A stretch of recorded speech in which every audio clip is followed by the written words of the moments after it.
where you can see it all on screen. And we'll help you out by having the chords on screen. So let's have a full playthrough now. I'll have the acoustic guitar going in the background of this, but this is mainly for the electric guitarists that want to follow this in open G tuning. Let's make a start.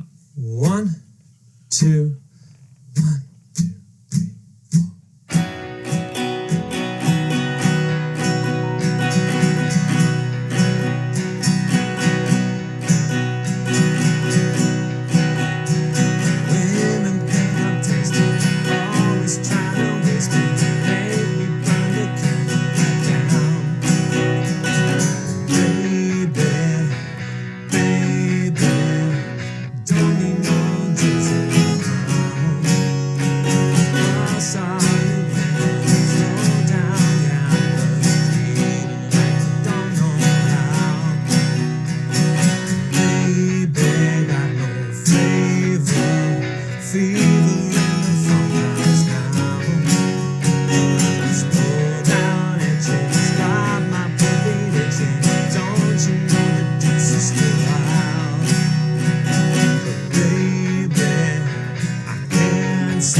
Hope you enjoyed that. There's how to play Tumbling Dice in open G tuning, just like Keith Richards, and in standard tuning as well. If you enjoyed that, definitely